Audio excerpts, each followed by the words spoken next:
কি অবস্থা ভাইজান, কেমন আছেন আপনারা? তো আজকের এই ভিডিওতে আমি আলোচনা করব বাংলাদেশের সাথে ইন্ডিয়ার স্কোয়াডটি কীরকম হতে চলেছে। তো ইন্ডিয়া কিন্তু খুবই শক্তিশালী একটি স্কোয়াড ঘোষণা করেছেন, যদিও সেখানে টেস্ট টিমের কোনো ভালো ভালো নাম করা প্লেয়ার নাই, তবুও কিন্তু তাদের টিমটি খুবই শক্তিশালী। তো যেহেতু ইন্ডিয়া টিমের ক্যাপ্টেন সূর্যকুমার যাদব ফার্স্টে কিন্তু তিনি থাকবেন, এরপর আছেন অভিষেক শর্মা। তিনি কিন্তু আইপিএলে দুর্দান্ত খেলেছেন হায়দ্রাবাদের হয়ে, মানে 6-20টি, মানে তার খেলা দেখে আমার মাথায় আলো হয়ে গেছে, মানে কী খেলে পোলায়। এরপর আছে কিন্তু সঞ্জু স্যামসন, তিনি কিন্তু উইকেট কিপার ব্যাটসম্যান। এরপর আছে রিঙ্কু সিং কিন্তু অমায়িক একজন প্লেয়ার, আমরা সবাই জানি। এরপর আছে রিয়ান পারাগ কিন্তু খুবই ভালো পারফর্ম করেছেন গত আইপিএলে। এরপর আছে কিন্তু নীতিশ কুমার রেড্ডি, তিনি কিন্তু তিনি থাকবেন না প্রথম স্কোয়াডে। এরপর আছেন শিবমান দুবে, তিনি কিন্তু খুবই ভালো একজন অলরাউন্ডার। এরপর আছে ওয়াশিংটন সুন্দর, তিনিও কিন্তু খুব ভালো একজন অলরাউন্ডার। এরপর আছে রাবি বিষ্ণু, তিনি কিন্তু খুবই ভালো বল করেন এবং মাঝে মাঝে ব্যাটিংটাও সামাল দিতে পারেন। এরপর আছে কিন্তু আশদীপ সিং, তিনি কিন্তু খুবই ভালো একজন পেস বলার।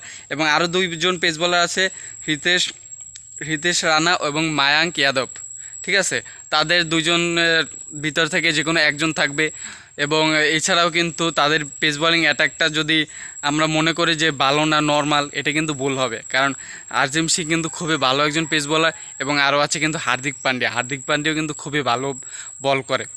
এবং এরপর কিন্তু আরও আসে শিবমান দুবে, তিনিও কিন্তু পেস বোলিংটাও করতে পারে এবং ব্যাটিংটাও করতে পারে। সব মোট কথা মিলিয়ে 11 জন প্লেয়ার, কিন্তু এক একটা কিন্তু ভারত। ঠিক আছে, খুবই শক্তিশালী একটি টিম। এর মানে তোমরা ইন্ডিয়ানদের বলছি, এর মানে তোমরা এটা বোঝো না যে বাংলাদেশ দুর্বল টিম। তো বাংলাদেশে কীরকম স্কোয়াডটা হবে সেটা আমি তোমাদেরকে বলছি। বাংলাদেশের টি-20 স্কোয়াডটা এরকম হবে, যেহেতু আমাদের ক্যাপ্টেন নাজমুল হোসেন শান্ত তিনি থাকবে প্রথমে। এরপর আছে তানজিম হাসান তামিম, তিনি কিন্তু খুবই ভালো একজন ব্যাটসম্যান। এরপর আছে তাহিদ হৃদয়, তিনি কিন্তু এই বিপিএলে কিন্তু খুবই ভালো পারফর্ম করেছেন।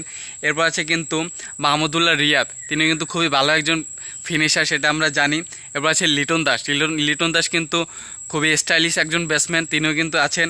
এরপর আছে কিন্তু জাকির আলী অনেক, তিনি যে শ্রীলঙ্কার সাথে যে ফাইটটা করেছেন, মানে অমাইক, তার অভিষেক ম্যাচে কিন্তু তিনি একদম ফাটিয়ে দিয়েছেন। এরপর আছে কিন্তু মেহেদী হাসান মিরাজ, তিনি কিন্তু ভবিষ্যৎ বিশ্বের নাম্বার 1 অলরাউন্ডার, সাকিবের পরে কিন্তু সেই তার জায়গাটা নেবে। এরপর আছে কিন্তু শেখ মেহেদী হাসান, তিনি থাকবে না, তার প্রথম ম্যাচে তার থাকার আশঙ্কা নাই, কারণ এরপরে আমাদের কাছে আরও একজন স্পিনার আছে রিশাদ হোসেন, তিনি কিন্তু টি-20 বিশ্বকাপে খুবই ভালো পারফর্ম করেছেন। এরপর আছেন মোস্তাফিজুর রহমান, তিনি কিন্তু কাস্টার মাস্টার, তার মতো কাটার মাস্টার পুরো পৃথিবীতে একটাও নেই। তো এরপর আছে কিন্তু তাসকিন আহমেদও কিন্তু খুবই ভালো বল করেন। এরপর আছেন শরীফুল ইসলামও কিন্তু বিশ্বকাপে খুবই ভালো বল করেছেন। মোট কথা মিলিয়ে দেখতে গেলে আমাদের টিমটাও কিন্তু খুবই ব্যালেন্স একটা টিম, যদিও আমাদের থেকে ইন্ডিয়ান টিমটা শক্তিশালী বেশি। এর মানে এইটা না যে আমাদের টিম দুর্বল, ঠিক আছে? মানে তোমরা কিন্তু কথাটা বুঝো, আমাদের চেয়ে শক্তিশালী ইন্ডিয়া, এর মানে এই না যে আমরা দুর্বল। আমাদের টিমটাও খুবই শক্তিশালী।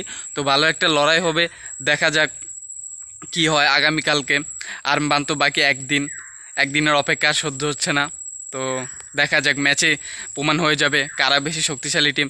যদিও ইন্ডিয়ার মাটিতে এটা খেলা হচ্ছে, তাই ইন্ডিয়া একটু বেশি অ্যাডভান্টেজ পাবেই।